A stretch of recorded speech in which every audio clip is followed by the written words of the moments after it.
The first time my husband asked me for a DNA test, I was still bleeding through hospital pads and learning how to breathe through the ache in my chest that had nothing to do with childbirth. He didn't raise his voice. That was the part that hurt the most.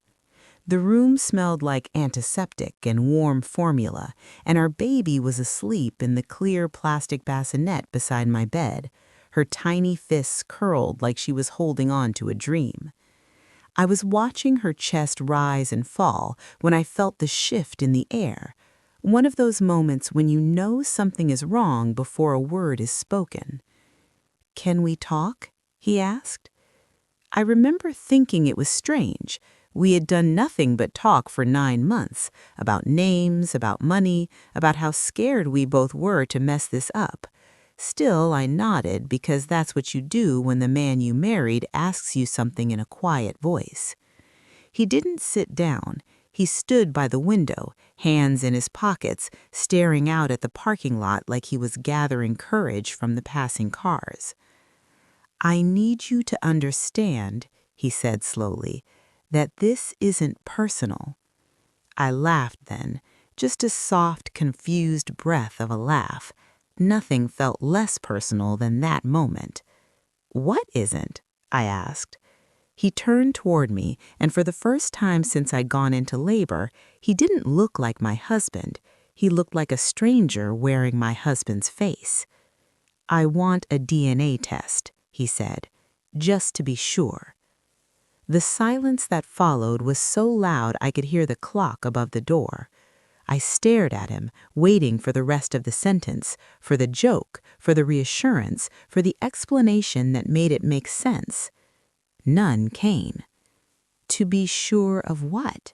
I whispered. He swallowed. "That the baby is mine."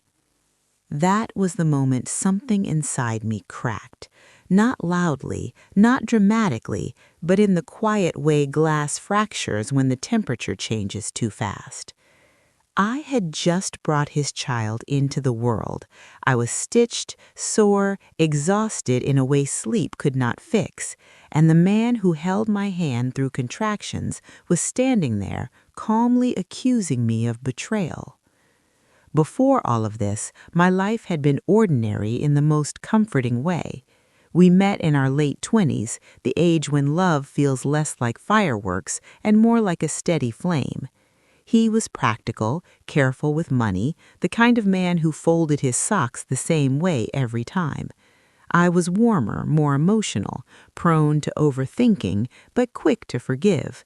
Together, we balanced each other, or at least I thought we did. Our apartment wasn't big, but it was ours. Mornings smelled like burnt toast because he always forgot to turn the heat down, and evenings were filled with the low hum of the television and the clink of dishes in the sink. We argued about normal things, whose turn it was to take out the trash, whether the thermostat was too high, but never about trust. Trust was the one thing I believed we had completely. When I found out I was pregnant, he cried. I remember that clearly because he hated crying. He pressed his forehead to mine in the kitchen, hands shaking, and said, "I'm scared, but I'm happy. I'm really happy." Those months were filled with small rituals, doctor's appointments where he squeezed my hand too tight, late-night talks about what kind of parents we wanted to be. He insisted on assembling the crib himself, even though it took him 3 hours and ended with a single screw left over that we pretended didn't matter. If there were cracks back then, I didn't see them. Or maybe I didn't want to. Labor was long and messy and nothing like the movies. I screamed, cried, begged for it to stop. He stayed by my side, wiping my forehead, whispering encouragement. When our daughter finally arrived, red-faced and furious at the world, he cut the cord with trembling hands. "I've never loved anything this much," he said. I believed him, which is why the accusation felt like a knife slipped between my ribs when I least expected it. After he asked for the test, I didn't scream, I didn't throw anything, I just looked at him, trying to understand how we had arrived here. Why? I asked. He looked away again. There have been things, inconsistencies. Inconsistencies? My voice sounded far away, like it belonged to someone else. He listed them calmly, as if reading from a mental file he'd been building for months. A coworker I'd mentioned once, a late night I'd worked overtime, a comment his mother had made about the baby's hair being darker than his. Each reason felt smaller and more ridiculous than the last, but together they formed a story he had clearly already decided to believe. "You just need proof," he said. "If you have nothing to hide, this shouldn't be a problem." That sentence, "if you have nothing to hide," settled into my bones like a sickness. I looked at our daughter again. She shifted in her sleep, made a soft sound that tightened my chest. "You're accusing me of cheating," I said quietly. He didn't reply. "I'm just asking for clarity." Clarity, as if love were a spreadsheet that needed verifying. When I didn't answer right away, he sighed, irritation flickering across his face. "My family agrees it's the responsible thing to do." That's when the humiliation truly set in. He hadn't come to this alone. He had discussed my fidelity, my character with his parents, his siblings, people who smiled at me during baby showers and asked how I was feeling. I felt exposed, stripped bare in a way childbirth never accomplished. "I just gave birth," I said quietly. "Can this wait?" He shook his head. "The sooner we know, the better. I can't move forward until this is settled."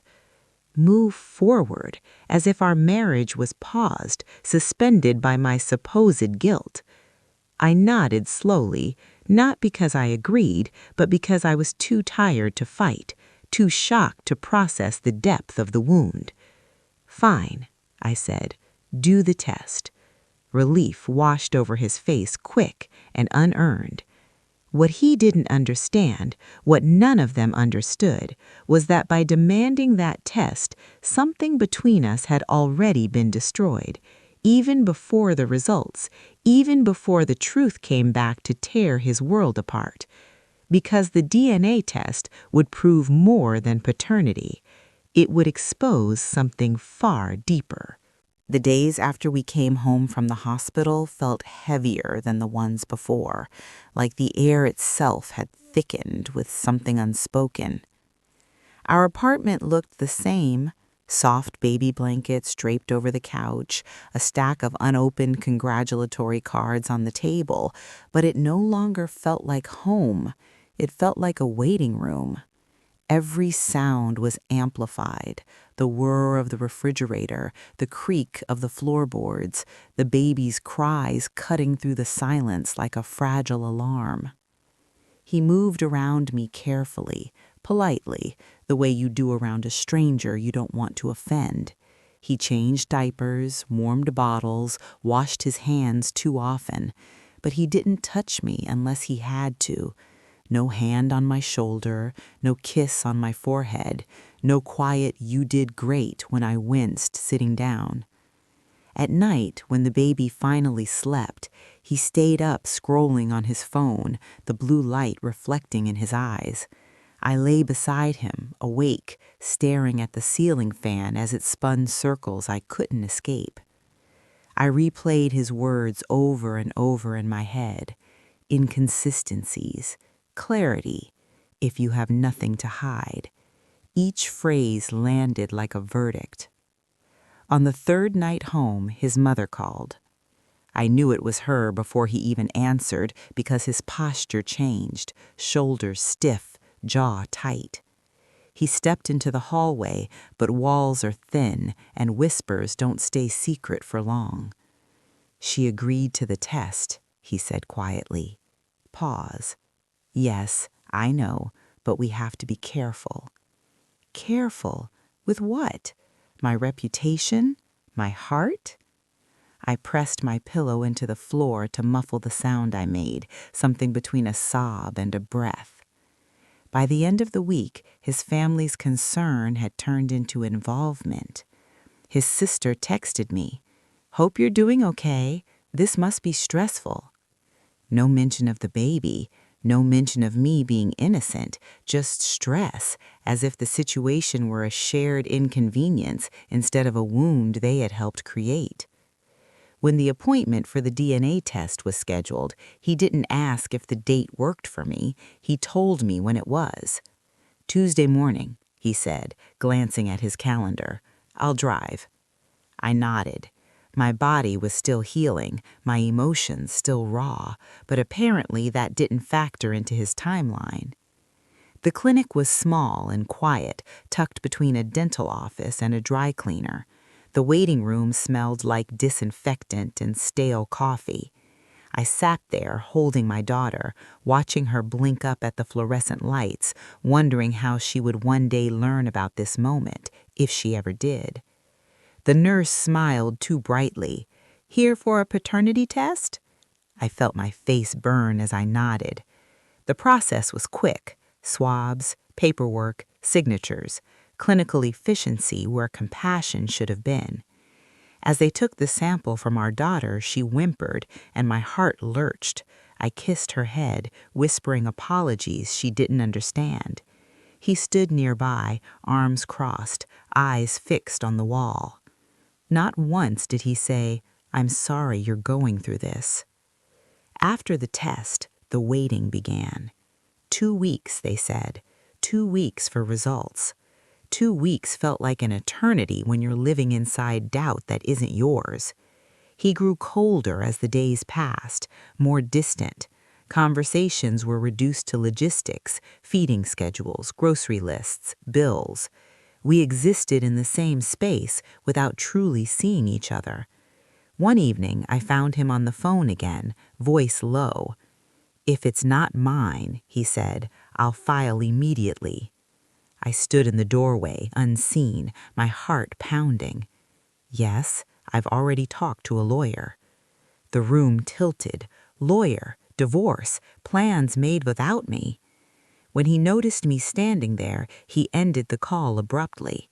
"You were listening?" he asked, irritation flashing.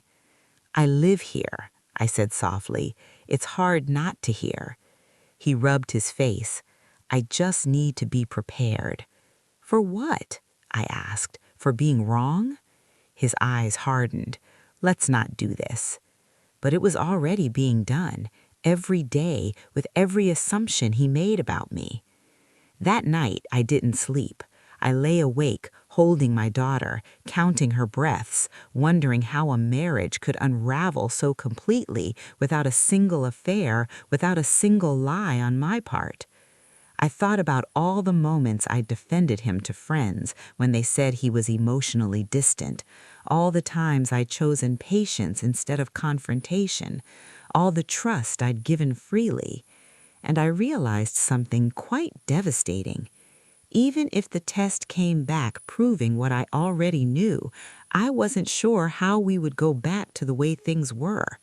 Because love, once questioned so deeply, doesn't simply return to its original shape.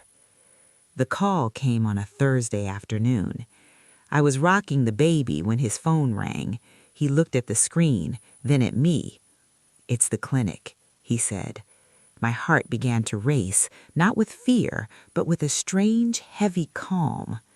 "Put it on speaker," I said. He hesitated, then did. The nurse's voice filled the room, professional and neutral. She confirmed names, dates, identification numbers. Then she said the words that would change everything. "The results are conclusive." I held my breath. And that's when the truth, the whole truth, finally began to surface. I don't remember sitting down, but suddenly I was. The couch pressing into the backs of my legs, my arms wrapped tight around my daughter like she was an anchor keeping me from floating away.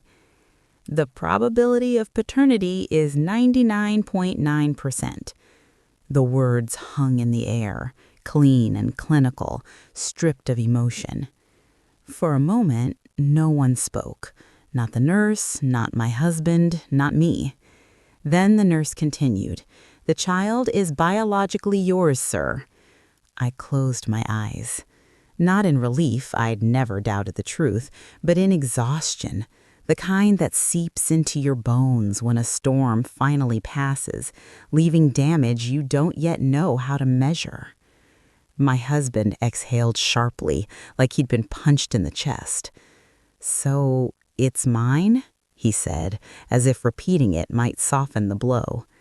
"Yes," the nurse replied. "Is there anything else I can help you with today?" "No," he said quickly. "No, that's all." The line went dead. Silence rushed back in, thicker than before. He stared at the phone in his hand, then at our daughter, his face twisted with something I couldn't quite name, relief tangled with shame, disbelief mixed with something darker. "Well," he said finally, "I guess that settles it." I looked at him, really looked at him, and felt a strange distance open between us. "That was never in question," I said quietly. He nodded too fast. "I know. I just needed to be sure." Sure. The words scraped against my ears. I waited for an apology, a genuine one, something that acknowledged the depth of what he'd put me through. Instead, he smiled weakly. "See? Now we can move on." Move on. As if 2 weeks of suspicion, humiliation, and emotional abandonment could be erased by a single sentence. I stood up slowly, my body still stiff from healing. "I need some air," I said. He didn't stop me. Outside, the evening air was cool, carrying the faint smell of rain. I stood on the balcony, rocking my daughter as she fussed softly, my thoughts tumbling over each other. He had been wrong, and yet, somehow, I was the one left holding the damage. That was when the second truth, the one that mattered more, began to reveal itself. Later that night, after the baby was finally asleep, he came to sit beside me. "I didn't mean to hurt you," he said, eyes fixed on the coffee table. I panicked. I waited. He shifted uncomfortably. "There's something I should probably tell you." The tone of his voice made my stomach tighten. "What?" I asked. He rubbed his hands together, a nervous habit I'd seen only a few times before. "A few years ago, before we met, I was involved with someone." I raised an eyebrow. "So was I. That's not exactly a confession." He swallowed. "She reached out recently." The room shrank. "When?" I asked. "While you were pregnant," he admitted. A quiet ringing filled my ears. She said there was a chance she might have a child that's mine." The words landed slowly, each one heavier than the last. I stared at him, the pieces finally clicking into place. "You thought I was cheating because you were afraid you had." He looked up at me then, eyes glossy. "I didn't cheat on you," he said quickly. "It was before you, but I didn't tell you because I didn't think it mattered." "But when she contacted you, suddenly paternity mattered?" He nodded, shame etched into his face. "I didn't know how to handle it. I was scared. And then when the baby was born, all those fears just—" "So you projected them onto me," I finished. He didn't argue. I laughed then, not because it was funny, but because it was the only sound my body knew how to make in that moment. "You involved your family. You let them believe I was capable of betraying you. You watched me bleed and cry and still thought I deserved suspicion." "I know," he said quietly. "I messed up." Messed up. The understatement felt almost cruel. I stood, feeling something inside me harden. You didn't just doubt me, you dismantled the trust in our marriage piece by piece. He reached for my hand. I stepped back. I need time and space. For how long? He asked, panic creeping into his voice. I don't know, I replied honestly, but it won't be as simple as moving on. That night, he slept on the couch. I lay awake in bed, staring at the dark, realizing the DNA test hadn't exposed me at all. It had exposed him, and I was only just beginning to understand the consequences of that. Morning light slipped through the curtains in thin, pale stripes, landing on the bassinet beside my bed.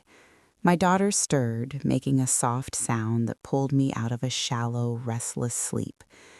For a moment, I forgot everything. Then memory rushed back in his accusation, the test, the confession. My chest tightened as if someone had placed a weight there overnight. I lifted my daughter carefully, feeling the familiar ache in my body, and carried her to the living room. He was already awake, sitting on the couch with his head in his hands. The TV was off. The house felt suspended in something heavy and unresolved. "Good morning," he said quietly when he saw me. I nodded but didn't answer. As I fed the baby, I could feel his eyes on me, studying, waiting, as if I were a puzzle he'd broken and didn't know how to put back together. "I told my mother the results," he said after a while. My grip tightened on the bottle. "And?" He hesitated. "She said she always knew you were faithful." I let out a short breath. How generous of her. He flinched. "I told her what really happened," he added, "about the woman from my past. That caught my attention. And what did she say then?" He shrugged. "She thinks we should all sit down and talk, clear the air." Clear the air, another phrase that sounded cleaner than the mess it tried to cover. "I'm not ready for that," I said. He nodded slowly as if he'd expected it. The rest of the day passed in careful distance. We moved around each other like strangers sharing a space out of necessity. He washed dishes, I folded laundry. The baby slept between us like a fragile truce. By evening, my mother called. She had sensed something was wrong days ago. Mothers always do. "Are you okay?" she asked gently. I opened my mouth to answer and instead started crying. She came over within the hour, bringing soup I didn't touch and a calm presence that felt like shelter. I told her everything, every word, every doubt, every humiliation. She listened without interrupting, her face unreadable until I finished. "Do you want to stay here for a while?" she asked. I looked around the apartment, the walls that had heard his doubts, the couch where he'd planned his exit. "Yes," I said. "I think I do." When I told him I was leaving for a few days, his face fell. "You're taking the baby?" he asked. "I am," I said calmly. "For how long?" "I don't know." The same answer I'd given before. He didn't stop me. My mother's house smelled like lavender and old books. Familiar, safe. The first night there, I slept deeper than I had in weeks. My daughter curled beside me, her small hand wrapped around my finger like a promise. Over the next few days, messages from his family trickled in. "We're sorry for the misunderstanding. We hope you can forgive him. He was just afraid." Not one of them asked how I was.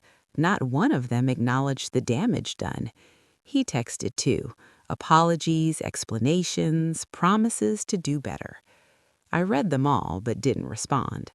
I needed silence to hear my own thoughts. And in that silence, something else began to surface. Anger. Not the explosive kind, the quiet, steady kind that clarifies instead of clouds. I thought about how quickly he believed the worst of me, how easily he shared his doubts with others, how he prioritized his fear over my dignity. This wasn't just about the DNA test. It was about the man he became when things got hard. A week later, he asked to come see the baby. I agreed on my terms. He arrived carrying diapers and groceries, standing awkwardly in my mother's living room like a guest who'd overstayed his welcome. He held our daughter carefully, tears slipping down his face as he rocked her. "I messed up," he whispered. "I know I did." I watched him, my emotions tangled and conflicting. "I've started therapy. I'm trying to understand why I did what I did." "That's good," I said. "But it doesn't fix everything," he added, his voice breaking. "No, it doesn't." We talked for hours about fear, about trust, about the future or the lack of clarity around it. He asked if I would come home. "I can't yet," I said. He nodded, accepting it with visible effort. As he was leaving, he paused at the door. "If you decide you can't forgive me," he said quietly, "I'll understand." I watched him walk away, feeling both relief and sadness. Because forgiveness, I was learning, is not a decision you make all at once. It's a process, and I wasn't sure where mine would lead. The days that followed settled into a strange, suspended rhythm, one where nothing felt resolved, but nothing felt chaotic either. I woke up with my daughter's cries instead of his alarm clock. I drank my coffee warm instead of reheating it 3 times. I breathed differently, deeper somehow, as if my body knew it was in a place where it didn't have to brace itself. But peace has a way of stirring reflection. In the quiet of my mother's house, I started replaying our marriage from the beginning, not to punish myself, but to understand. I noticed the moments I'd once brushed aside, the way he shut down during conflict, how he sought reassurance from others instead of talking to me, how easily he absorbed his family's opinions like they were facts instead of suggestions. None of it had seemed dangerous at the time. It just felt human. Still, I couldn't ignore the truth staring back at me now. When fear had entered our marriage, he hadn't turned toward me, he turned away and taken my dignity with him. One afternoon, his sister showed up unannounced. She stood on my mother's porch, shifting her weight, holding a small gift bag with baby clothes I hadn't asked for. "I just wanted to talk," she said. Against my better judgment, I let her in. She sat on the edge of the couch, hands clasped tightly in her lap. "We never meant to hurt you," she began. "You didn't mean to," I said evenly, "but you did." She nodded. "We were worried about him." "And who was worried about me?" I asked. She opened her mouth, then closed it again. "I think he was scared because of that other woman," she said carefully. "He didn't know what to do." "I didn't know either," I replied, "but I didn't accuse him of ruining our family." She looked down, shame flickering across her face. Before she left, she said something that stayed with me long after the door closed behind her. "He's paying for it now." At the time, I didn't understand what she meant. The truth surfaced slowly, the way it often does. He called me one evening, his voice tight. "She contacted me again," he said. "The woman from before?" I asked. "Yes." "What does she want?" He hesitated. "Money. She says she's struggling." My stomach twisted. "And the child?" "She admitted she isn't sure," he said, "but she thinks there's a chance." "So the same uncertainty that drove you to accuse me," I said quietly, "is still unresolved." "Yes." I closed my eyes. "That's your problem to handle, not mine." There was silence on the line. "I know," he said finally. But his problems were no longer contained. His mother began calling him daily. His father questioned his judgment. His family, once so sure of his righteousness, now whispered about his recklessness.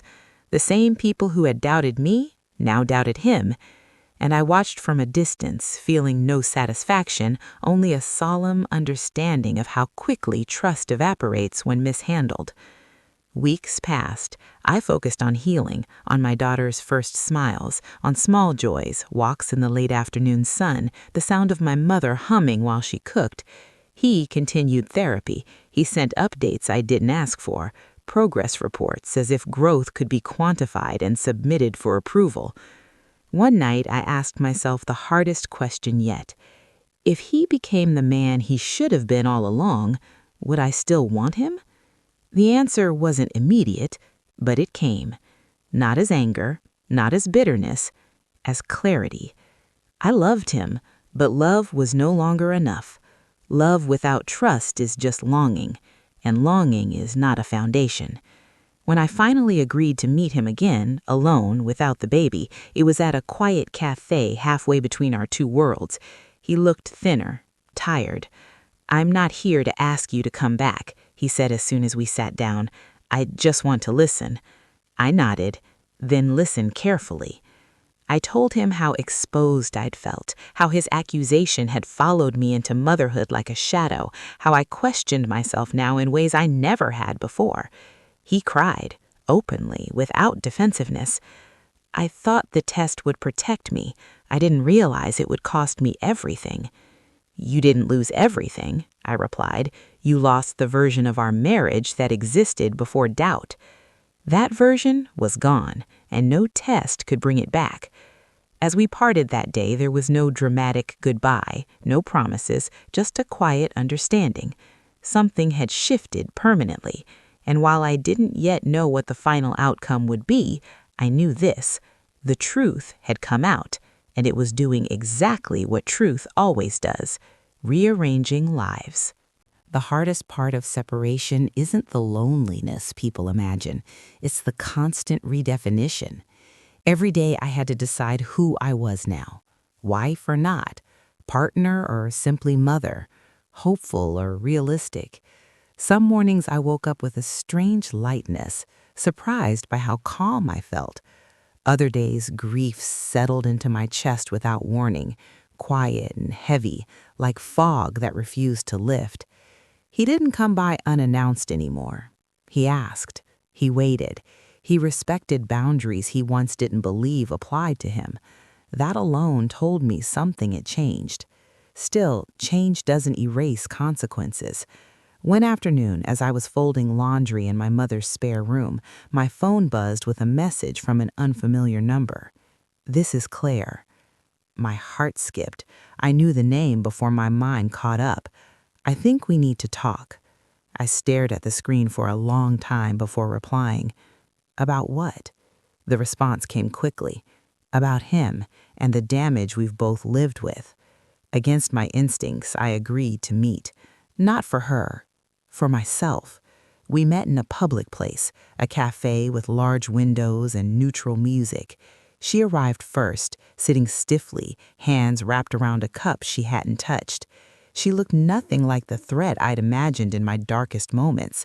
She looked tired, older than her years, worn thin by uncertainty. "I'm not here to justify anything," she said as soon as I sat down. "I just wanted you to know the truth." I nodded, my voice steady. "Go on." She took a breath. "I contacted him because I was scared. I thought my child might be his. I wasn't sure. I never meant to destroy anything." "You still did," I said calmly. She nodded. "I know, but when he accused you, that wasn't my doing." "No," I agreed. "That was his."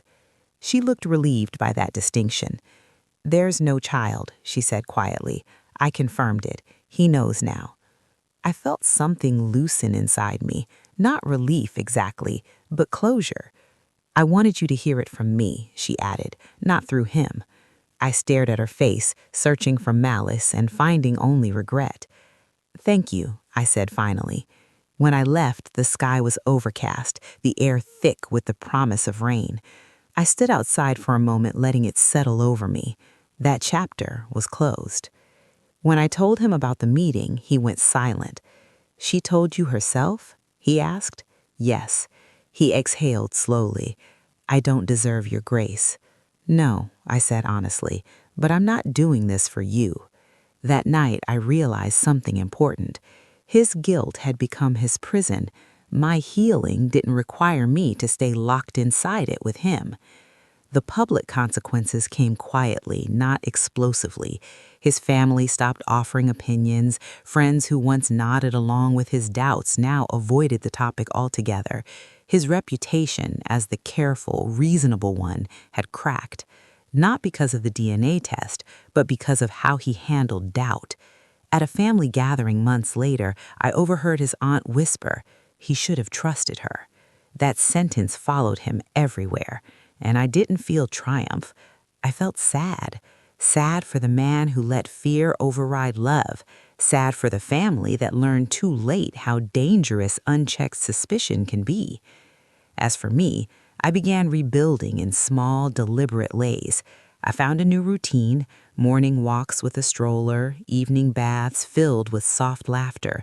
I returned to work part-time, rediscovering a version of myself that existed outside motherhood and marriage. Strength crept back in quietly. One day, while rocking my daughter to sleep, I caught my reflection in the mirror and barely recognized the woman looking back, not because she was broken, but because she was steadier, rooted. He asked again months later if I would consider reconciliation. He said, "I'm not the same man, I know that now." I believed him. And still, I said no, because growth doesn't guarantee compatibility, and healing doesn't always circle back to where it began. The day we finalized our separation papers was calm, almost gentle. No raised voices, no bitterness, just two people acknowledging that something sacred had been mishandled beyond repair. As we parted, he looked at me and said, "You didn't deserve any of this." "I know," I replied, and for the first time, that knowledge felt powerful, not painful. Life after separation doesn't arrive with a dramatic soundtrack. It comes quietly, in ordinary moments that feel unfamiliar simply because they're no longer shared. I moved into a small apartment not far from my mother's house, 2 bedrooms, pale walls, sunlight that poured in every afternoon like a gentle insistence that life goes on. It wasn't grand, but it was mine.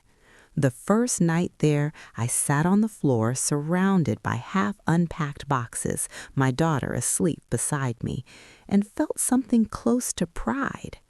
I had survived something that could have broken me. That mattered. The routines settled slowly. I learned which grocery store had the smoothest carts, which park benches caught the evening breeze just right.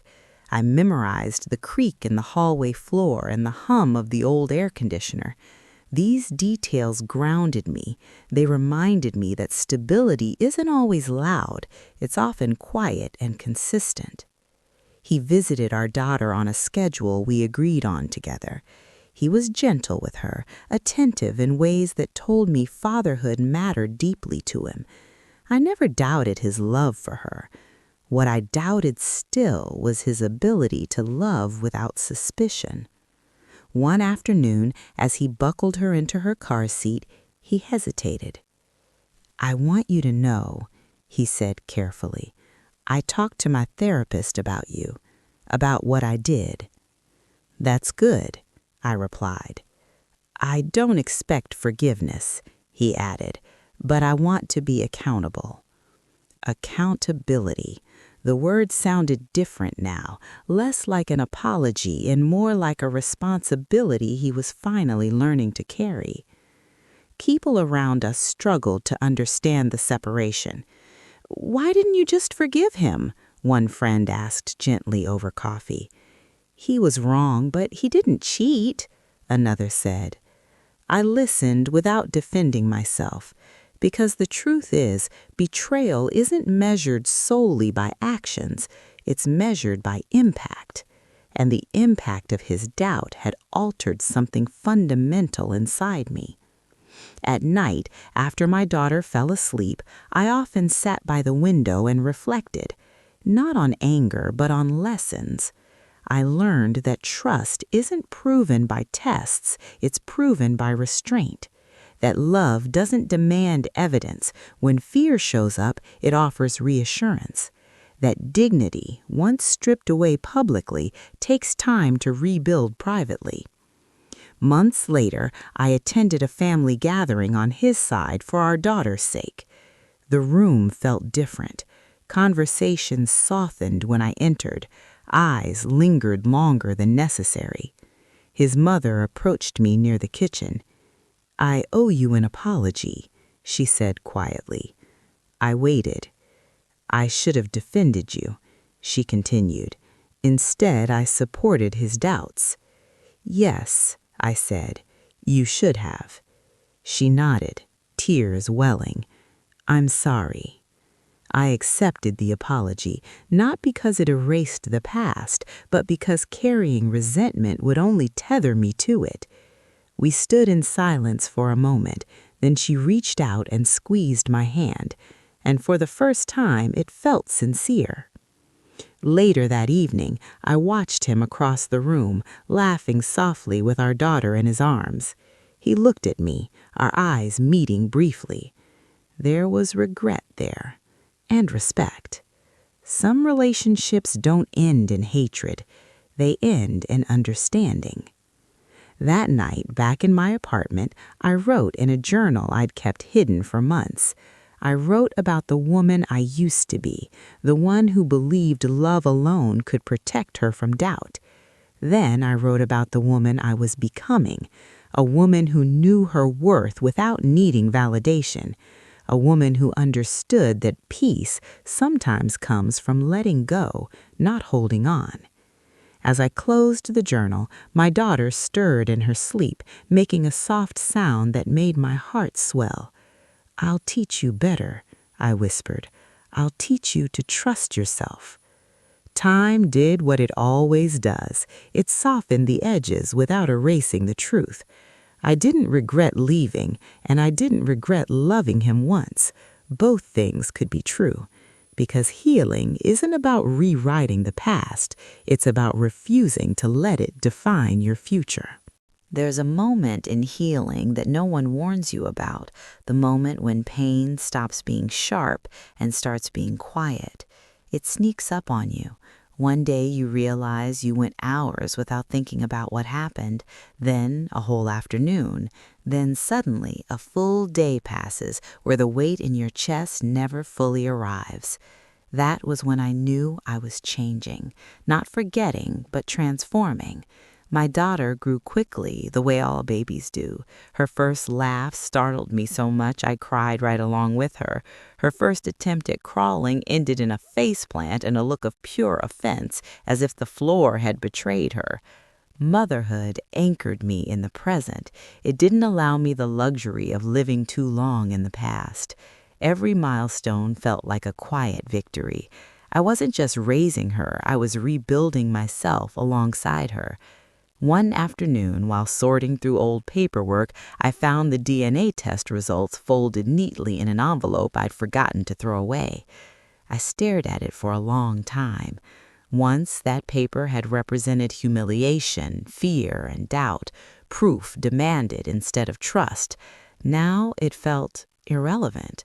I tore it slowly, deliberately into small pieces and dropped them into the trash. Some things don't deserve to be carried forward. He noticed the shift in me before I did. "You seem lighter," he said during a pickup one evening. "I am," I replied. He nodded. "I'm glad." And for the first time, I believed he meant it without expecting anything in return. I started reconnecting with friends I'd pulled away from during the marriage, women who had quietly watched me shrink without knowing why. They welcomed me back without questions, offering laughter, shared meals, and gentle understanding. One night, sitting around a table cluttered with empty plates and half-full glasses, one of them said, "You look like yourself again." I smiled. "I think I finally am." Not everything was easy. There was still moments when anger resurfaced unexpectedly, when someone joked about baby daddy drama or mentioned paternity tests casually. My chest would tighten, memories flashing like old scars. But I had learned how to breathe through them, how to remind myself that my worth had never been in question, even when others questioned it. One evening, after putting my daughter to bed, I received a message from him. "I want to tell her the truth one day," it read, "about what I did." I stared at the screen, considering. "She deserves honesty," I replied, "but she also deserves a childhood unburdened by adult mistakes." "I know," he wrote, I just don't ever want her to think doubt is love. That was the first time he articulated the lesson he'd learned, and it mattered. I thought often about the concept of karma, not as punishment, but as alignment. He lost the version of himself that believed control equaled safety. I lost the illusion that love alone guarantees protection. We both paid something, but we also gained clarity. The day my daughter took her first steps, he was there. She wobbled toward me, arms outstretched, determination etched into her tiny face.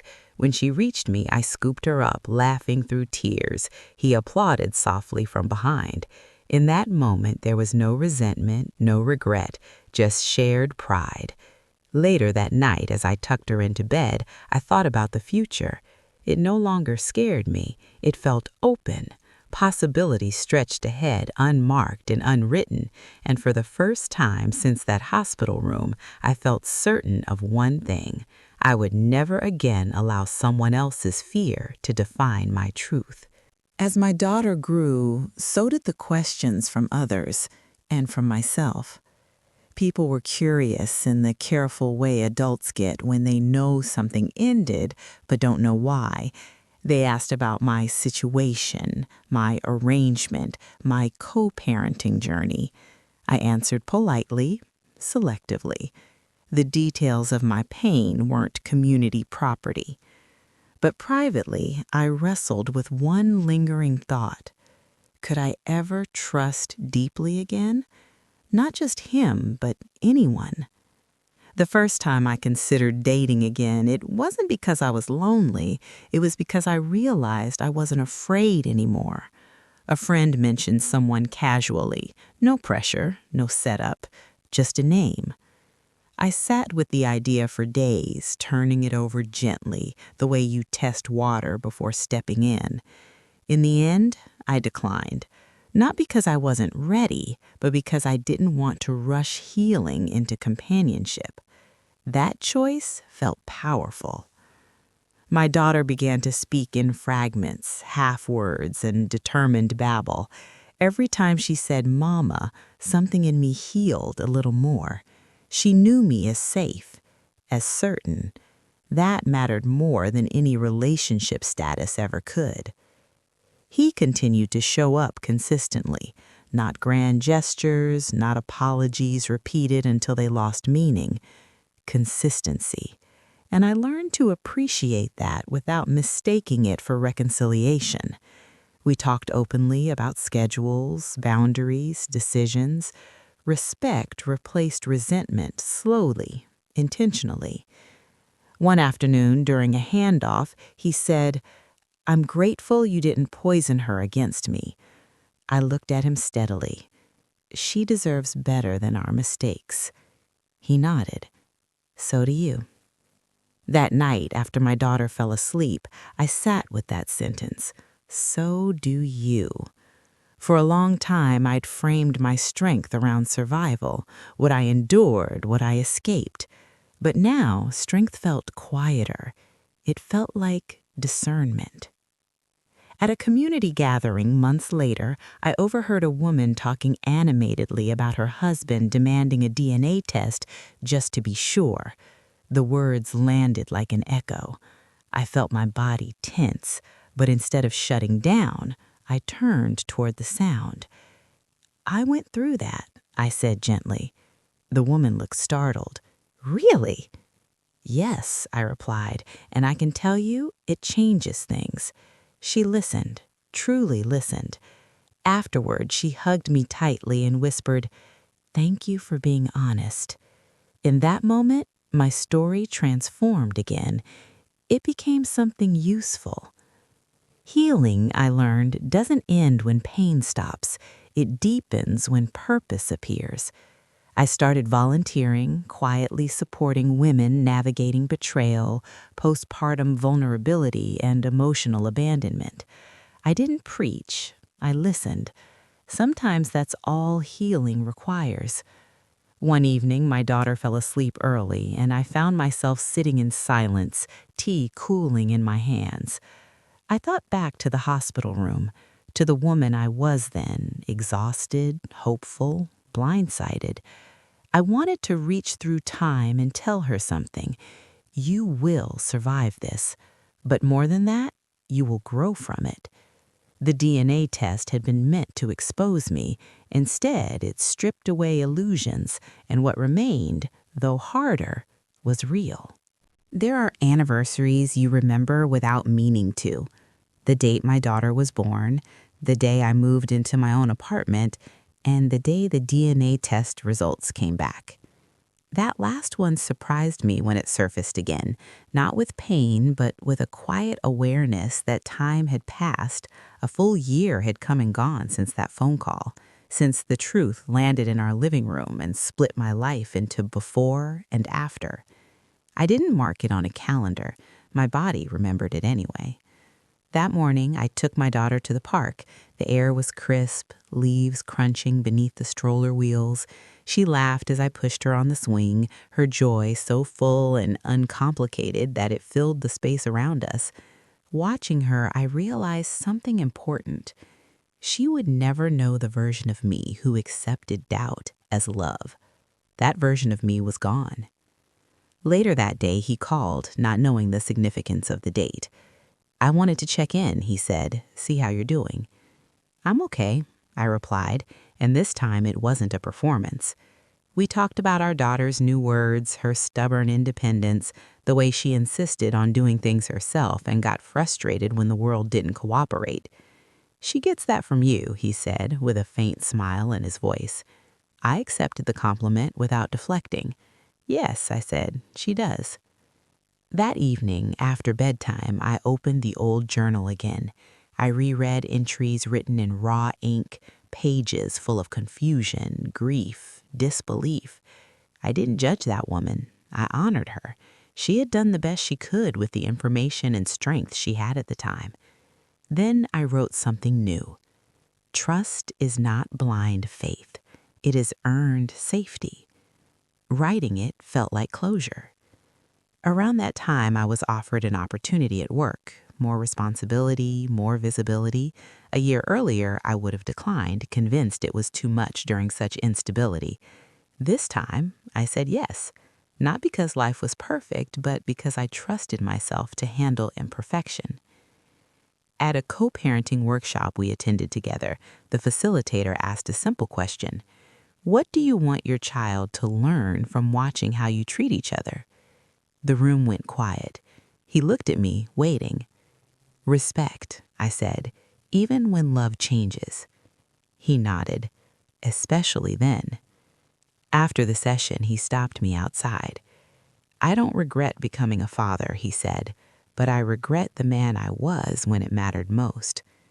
I know, I replied, and I'll carry that, not as punishment, as responsibility. That was the difference. Life didn't wrap itself into a neat ending after that. It continued, messy, ordinary, honest. I laughed more easily. I rested without guilt. I trusted my instincts again. I also learned to sit with unanswered questions without needing to solve them immediately. That was growth, too. One night, as I watched my daughter sleep, her chest rising and falling in that steady rhythm that once kept me awake with fear, I felt something close to gratitude, not for the betrayal, but for the clarity it forced. Some lessons arrive gently. Others arrive like storms. Both shape you. I knew my story would always carry that chapter, but it no longer defined the book. There is a quiet confidence that comes after you stop explaining yourself. I didn't notice it right away. It showed up in small ways, how I answered questions without overthinking, how I stopped rehearsing conversations that might never happen, how I no longer felt the need to prove that I was the good one in a story that had already revealed the truth on its own. People eventually stopped asking what happened, not because they stopped being curious, but because I stopped feeding the curiosity. My daughter turned 2 on a warm afternoon filled with balloons and cake smeared across chubby fingers. We kept the celebration small, family, a few friends, laughter that didn't feel forced. He came early to help set up. He stayed late to clean. There were no awkward moments, no tension hovering in the corners of the room, just cooperation. Watching him that day, I realized something else had shifted. I no longer measured his actions against my pain. I simply observed them for what they were. That's how you know healing has taken root, not when the past stops mattering, but when it stops dictating the present. That night, after everyone left and the apartment smelled faintly of vanilla frosting, I sat on the floor surrounded by toys and half-deflated balloons, exhausted, content. My daughter crawled into my lap, rested her head against my chest, and sighed the kind of deep, trusting sigh that feels like a gift. I kissed the top of her head and whispered, "You're safe." And I meant it. A few weeks later, I ran into someone from the hospital where I'd given birth, a nurse who recognized me in the grocery store. "How's the baby?" she asked warmly. "She's thriving," I said.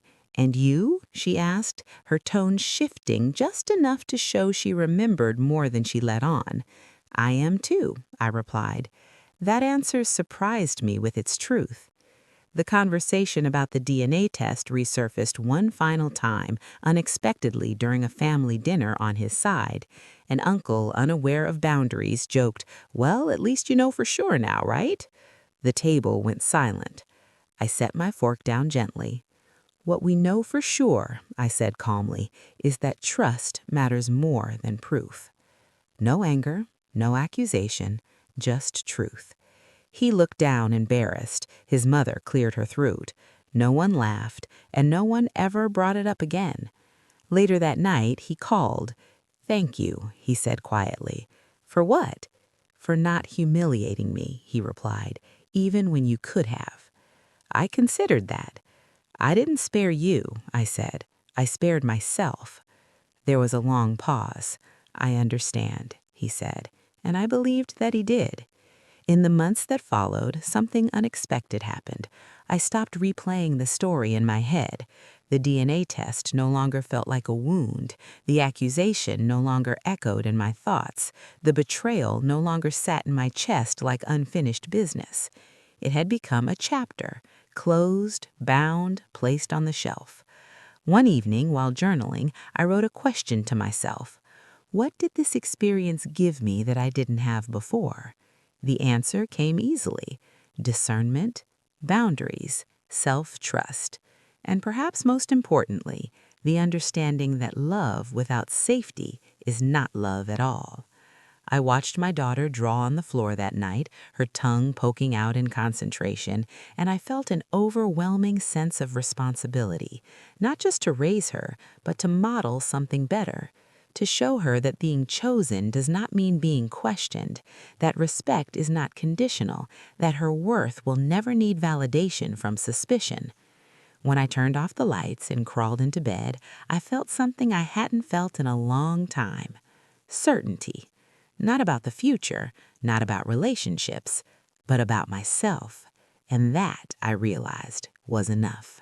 There's a point in every long story where the narrator steps back and realizes the ending has already begun. Not with fireworks, not with declarations, but with acceptance. I felt it one morning while packing my daughter's lunch, humming without realizing it. The sun was cutting through the kitchen window just right, catching dust in the air like tiny sparks. I paused, knife in hand, and thought, I'm okay. Not pretending, not convincing myself. Actually okay. I ran into him later that week at a school orientation meeting. We sat side by side in those small plastic chairs meant for children, listening to a teacher explain routines and expectations. At one point, she said, "Consistency is what helps children feel secure." Our eyes met briefly. We both understood the weight of that sentence.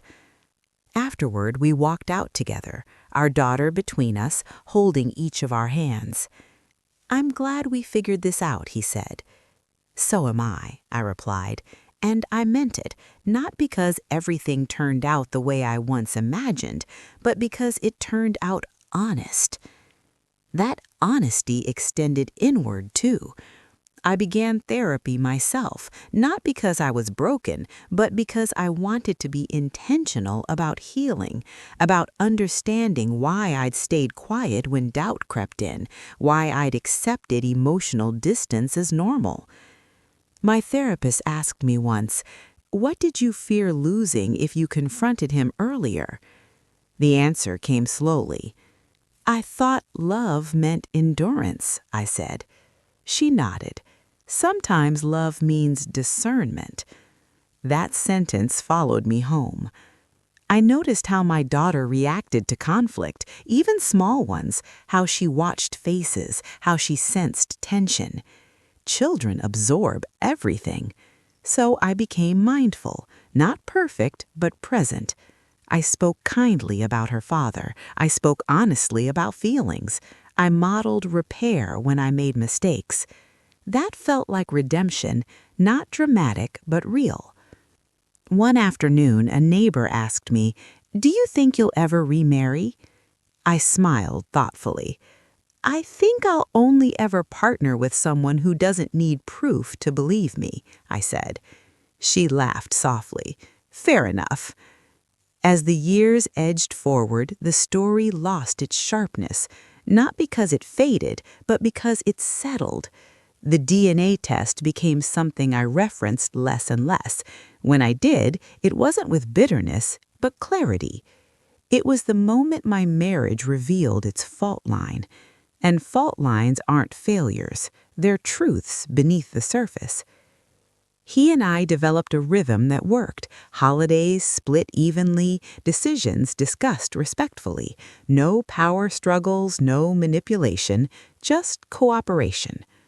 One evening, while dropping off our daughter, he lingered by the door. "You know," he said, "if things had gone differently, if I'd trusted you." I raised my hand gently. "We can't rewrite it." He nodded. "I know. I just wanted you to know I see it now. All of it."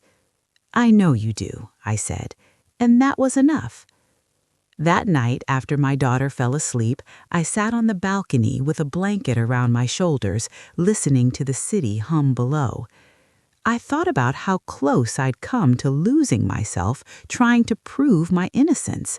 How easy it is for women, especially new mothers, to doubt their own reality when questioned at their most vulnerable, and how dangerous that can be.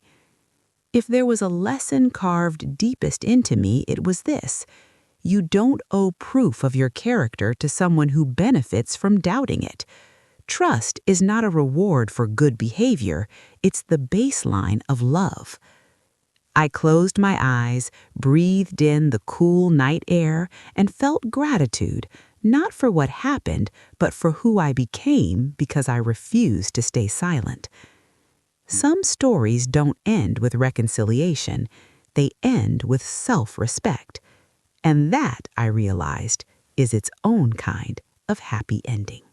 There's a strange thing that happens when you finally reclaim your voice. You stop needing to raise it. I noticed it in conversations where I once would have over-explained, softened my words, or searched for approval in someone's eyes. Now I spoke plainly, calmly, without apology. And people listened differently. One afternoon, while sorting through old photos on my phone, I stumbled across pictures from my pregnancy. My swollen seat propped on the couch, my hand resting over my belly, his arm draped loosely around my shoulders. I studied my face in those images. I looked hopeful, trusting, open. I didn't feel embarrassed by that woman. I felt protective of her. She had loved fully, without suspicion. That wasn't weakness. That was courage. My daughter climbed onto the couch beside me, pointing at the screen. "Baby," she said, tapping my belly in the photo. "Yes," I smiled. "That was you." She grinned, satisfied, then leaned against me. In that moment, the past and present aligned, not painfully, but peacefully. A few weeks later, I was invited to speak at a small support group for new mothers. Nothing formal, just a circle of women on mismatched chairs, babies fussing in the background. They asked me to share my story. I hesitated. Then I did. I spoke about vulnerability, about how betrayal doesn't always look like infidelity. Sometimes it looks like doubt at the wrong moment. About how postpartum periods magnify everything: fear, love, insecurity. I watched faces change as I spoke, heads nodding, eyes filling.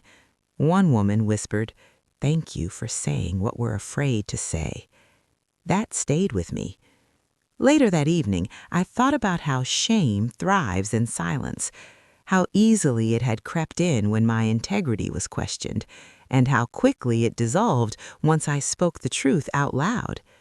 He told me once that he admired my strength. "I didn't know you had it in you," he said. I corrected him gently. "I didn't discover strength," I said. "I remembered it." The hardest forgiveness wasn't his. It was my own. Forgiving myself for staying quiet too long, for trying to earn trust I already deserved, for believing someone else's fear over my own knowing. That forgiveness came slowly, but it came. One evening, my daughter asked me a question that stopped me cold. "Why don't you live with Daddy?" Children have a way of asking truth without cruelty. I knelt beside her, meeting her eyes. "Because sometimes grown-ups realize they work better taking care of each other from different houses," I said. She considered this carefully. "Do you still like him?" "I respect him," I replied, "and I love you. That's what matters most." She nodded, satisfied with that answer for now. As she grows, I know there will be harder conversations ahead, but I also know I won't hide from them. Truth told gently is still truth. I used to think closure was a moment, a conversation, an apology, a decision. Now I understand it's a practice, one you return to when old echoes try to speak louder than your present. That night, before sleep, I wrote one final entry in my journal. I no longer carry this story to prove what happened. I carry it to remember who I became. Then I closed the book. Some chapters are meant to be revisited. Others are meant to rest. As time stretched forward, the sharp edges of my story softened into something smoother, still solid, still true, but no longer cutting me open when I held it. I began to notice how often people confuse peace with passivity. I wasn't passive anymore. I was at peace. And there's a difference that only experience can teach. My daughter started school on a quiet autumn morning. Her backpack looked too big for her small frame, the straps slipping off her shoulders as she walked beside me. She held my hand tightly, swinging it back and forth with unfiltered excitement. "You'll be right there?" she asked, eyes wide. "I'll be right here," I said, kneeling to adjust her backpack. "Always." Across the yard, he stood watching us, hands in his pockets. When our eyes met, he gave a small nod. Not ownership, not entitlement, acknowledgement. We had learned how to stand on opposite sides without pulling the child between us. That felt like progress. Later that week, I received a message from a woman I didn't know personally. "I heard your story through the support group," she wrote. "My husband just asked for a DNA test. I'm 2 weeks postpartum. I don't know how to breathe." I stared at the message, my chest tightening in recognition. I wrote back slowly, carefully. "You don't owe proof to someone who should be protecting you. You're not crazy for being hurt, and whatever you choose next, make sure it honors your dignity." She replied with a simple "thank you." That exchange mattered more than she would ever know. He and I spoke less frequently now, but when we did, the conversations were intentional. One afternoon, while discussing a school schedule, he paused. "I want to say something," he said, "not to reopen anything." I waited. "When I accused you, I didn't just hurt you," he continued. "I damaged how I see myself. I'll live with that." I nodded. "That's the part people don't talk about." "Fear corrodes," he said quietly. "Yes," I replied, "it does." That night, as I tucked my daughter into bed, she asked me to tell her a story. "Tell me the one where the mama is brave," she said. I smiled softly. "There once was a mama," I began, "who trusted her heart even when others didn't." She drifted off before I finished. I stayed a while longer, brushing hair from her forehead, thinking about how stories shape us, especially the ones we live before we ever tell them. I no longer needed vindication. The DNA test had done what it was meant to do, just not in the way my husband intended. It hadn't proven my innocence. It had revealed the absence of trust. And once seen, that absence couldn't be ignored. People sometimes asked if I was angry anymore. I wasn't. Anger had done its job. It alerted me to injustice. But I didn't live there now. I lived in discernment. One evening, standing in my kitchen as rain tapped softly against the windows, I thought back to the hospital room, the sterile smell, the hum of machines, the way his voice had sounded so calm while asking something so devastating. I didn't relive it with tears anymore. I remembered it with clarity, and clarity is a gift, even when it arrives wrapped in pain. My life didn't become extraordinary. It became honest, and that honesty gave me something rare: freedom. The freedom to choose peace over appearances, the freedom to teach my daughter boundaries through example, the freedom to walk away from anyone who confuses love with control. As the years continue, this story will fade into the background of our lives, but the lesson will remain: quiet, steady, unshakable. Trust is not proven, it is given, and once broken, it cannot be tested back into existence. There are stories that change the way you see other people, and then there are stories that change the way you see yourself. This was the second kind. When I look back now, I don't measure my life by what I lost, but by what I refused to abandon: my self-respect, my truth, and the quiet strength that carried me through the most fragile season of my life.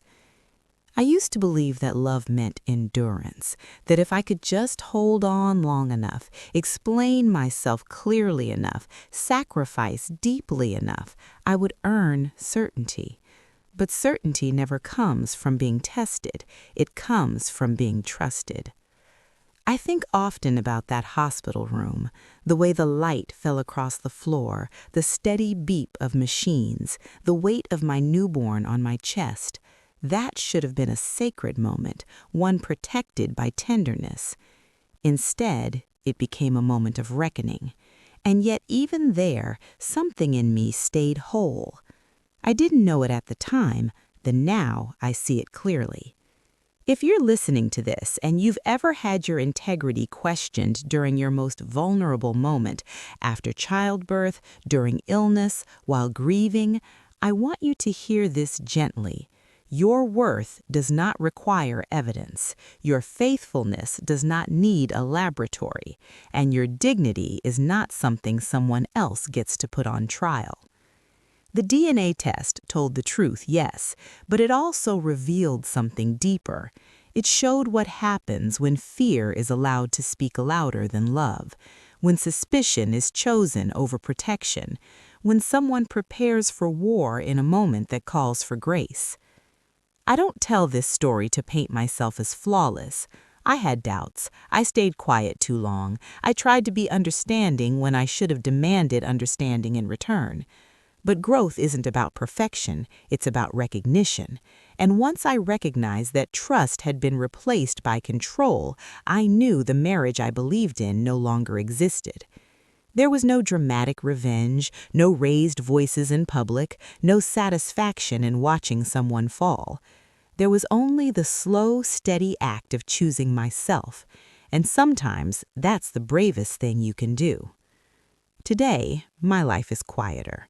It's filled with school mornings, bedtime stories, and laughter that comes easily, with friendships built on mutual respect, with a home where love is never used as leverage, and most importantly, with a daughter who will grow up knowing that her mother did not accept humiliation disguised as doubt. I don't know what my husband's future will hold. I know only that the lesson he learned came at a cost he can never undo. Because trust, once broken, doesn't return as it was. It returns, if at all, as something cautious, reshaped, and forever aware of what's possible. If you're standing at the edge of a decision, wondering whether to defend yourself or walk away, I won't tell you what to do, but I'll ask you this. What does your silence cost you, and what might your truth give back? Sometimes the most powerful closure isn't in being believed, it's in knowing who you are, regardless of who doubts you. Thank you for sitting with me in this story. If it resonated with you, if it reminded you of a moment where your trust was tested or your worth was questioned, I invite you to share your thoughts below. Would you have stayed? Would you have forgiven? Or would you have walked away when trust was put on trial? Until next time, take care of your heart. It remembers everything.